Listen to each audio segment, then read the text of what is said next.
हाँ दोस्तों, जैसे कि आज जो करंट अफेयर्स की इशू में सबसे ज़्यादा न्यूज फेमस है, वो दो न्यूज हमें देखने को मिले और सबसे ज़्यादा बेहद ही फेमस थे। तो इन पे हम बात करेंगे। आज इस न्यूज़ से संबंधित बातें जो होंगी, इनसे संबंधित होंगी बातें। और उन न्यूज़ में जो न्यूज़ हैं, उस न्यूज़ से संबंधित जो बातें हैं वो ये हैं आज के हाल या समाचार में कि इसरो ने अभी PSLV C-62 stage from the flight path falls to the launch state satellite. अब इसरो ने हाल ही में क्या किया कि भारतीय अंतरिक्ष अनुसंधान संगठन इसरो PSLV C-62 कि जो मिशन था वो EOS-N1 पृथ्वी अवलोकन के लिए उपग्रह पर भेजा था। ये अपने तीसरी स्टेज में ये असफल रहा। असफल होने के कारण यह कि 15 ये मतलब यह उपग्रह जो था N1 पृथ्वी अवलोकन उपग्रह और 15 सह उपग्रहों को लेकर गया था। सोमवार को अपने निर्धारित कक्षापथ को पूरा नहीं कर सका, जिसके कारण इसका जो परिणाम रहा वो असफलता की ओर रहा। जिसके कारण हमारे सामने जो ये न्यूज़ आई है कि ये उपग्रह कैसे असफल हुआ, क्या कारण था, उस पे हम बातें करेंगे। ठीक है। PSLV C-62 की अगर हम बातें करें तो सोमवार को ये 10:18 पर श्रीहरिकोटा स्थित सतीश धवन अंतरिक्ष केंद्र से उड़ान भरी। 4 चरणीय ये 4 स्टेज का जो प्रोसेस था उसको पूरा करके इसको जाना था। ठीक है। लेकिन तीसरे चरण का एक सामान्य रहा, लेकिन तीसरे चरण के अंत में करीब यान के रोल रेट में गड़बड़ी देखी गई। इसरो जो अध्यक्ष हैं बी नारायण ने बताया, उन्होंने क्या कहा इससे संबंधित। उन्होंने ये बताया कि तीसरे चरण के अंत में यान का प्रदर्शन अपेक्षित था, लेकिन अंत के पास रोल रेट में असंतुलन आया, जिसके बाद उड़ान पथ में विचलन देखा गया। हम आंकड़ों का विश्लेषण कर रहे हैं और शीघ्र ही निष्कर्ष साझा करेंगे। यह घटना इसरो के लिए एक बड़ा झटका मानी जा रही है, क्योंकि उसका भरोसेमंद प्रक्षेपण यान PSLV लगातार दूसरी बार विफल हुआ। अगर लगातार दूसरी बार विफल हुआ, इससे पहले 18 मई 2025 को PSLV C-61 मिशन के तहत EOS-09 उपग्रह का प्रक्षेपण भी तीसरे चरण में आई गड़बड़ी के कारण असफल रहा। EOS-N1 उपग्रह को रणनीतिक उद्देश्यों के लिए विकसित किया गया था। PSLV C-62 मिशन में नष्ट हुए उपग्रहों का वित्तीय बोझ अलग अलग पक्षों पर पड़ेगा, जो उपग्रह की प्रकृति पर निर्भर करेगा।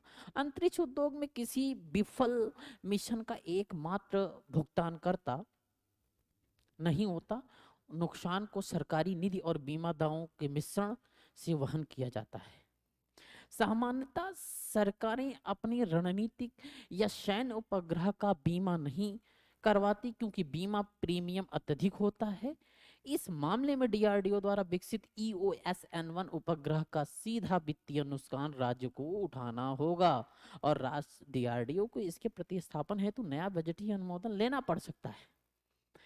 निजी कंपनियों, भारतीय स्टार्टअप्स और अंतर्राष्ट्रीय संस्थानों के सह यात्री उपग्रहों के लिए आमतौर पर बीमा पॉलिसी ली जाती है, और जो प्रक्षेपण के दौरान पूर्ण क्षति की स्थिति में एक मुफ्त भुगतान करती है।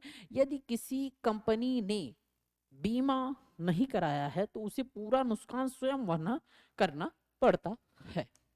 वहीं पर जब वहन पूरा करना पड़ता है तो PSLV जो fails to satellite due to the anomaly, ISRO की व्यावसायिक इकाई New Space India Limited NSIL के निजी ग्राहकों के साथ अनुबंध होने की संभावना है। यद्यपि NSIL उपग्रह की लागत का भुगतान नहीं करता, लेकिन अनुबंध में रीफ्लाइट गारंटी या मिशन विफल होने की स्थिति में प्रक्षेपण शुल्क की वापसी का प्रावधान हो सकता है। वासुदेवन मुकुंद ने इन पे जो कहा था, इनपुट किया था, उनके संबंधित बातें थी ये। और इसी बीच रक्षा अनुसंधान एवं विकास संगठन DRDO ने रविवार को स्वदेशी रूप से विकसित तीसरी पीढ़ी का fire and forget Manav portable anti tank guided missile MPATGM का सफल उड़ान परीक्षण किया। MPATGM ये मतलब ऐसा उड़ान है कि fire and forget Manav portable anti tank missile है, फायर कर दो भूल जाओ। यह सफल उड़ान परीक्षण किया गया। यह परीक्षण महाराष्ट्र के अहिल्यानगर स्थित KK रेंज में गतिशील लक्ष्य के विरुद्ध किया गया था। पूछ लिया जाएगा कि जो MPATGM है कहाँ पे किया गया था, तो ये इसके उपलक्ष्य में, किसके उपलक्ष्य में किया गया था? ये अहिल्यानगर कहाँ पे है? महाराष्ट्र में गतिशील लक्ष्य के विरुद्ध किया गया। रक्षा मंत्रालय के अनुसार यह परीक्षण DRDO की हैदराबाद स्थित रक्षा अनुसंधान एवं विकास प्रयोगशाला DRDL द्वारा किया गया। यह भारतीय सेना में इस उन्नत एंटी टैंक हथियार मानव प्रणाली के शीघ्र समावेशन की दिशा में एक महत्वपूर्ण उपलब्धि है। इस मिसाइल में imaging, infrared, IIR, homing Sikar सहित अत्याधुनिक स्वदेशी तकनीकों का उपयोग किया गया है। अगर हम देखें तो इन सब चीजों के बावजूद भी अगर हम देखें तो इनका जो सार निकल के आता है, ISRO PSLV C62 mission failed after an anomaly in the third stage causing loss of the EOS N1 strategic satellite and 15 co-passengers. It marks a second consecutive PSLV failure. Financial losses will be borne by the state and insurer. Separately, DRDO successfully tested an indigenous third generation MPATGM missile. PSLV C62 mission तीसरे चरण में अपनी तकनीकी गड़बड़ी के कारण असफल रहा, जिससे रणनीतिक EOS N1 सहित 16 उपग्रह नष्ट हो गया। PSLV की लगातार दूसरी विफलता नुकसान राज्य और बीमा कंपनियां वहन करेंगी। वहीं DRDO ने स्वदेशी तीसरी पीढ़ी की MPATGM मिसाइल का सफल परीक्षण किया। अगर हमने कहा कि MPAT की बात की तो MPAT कहाँ किया गया?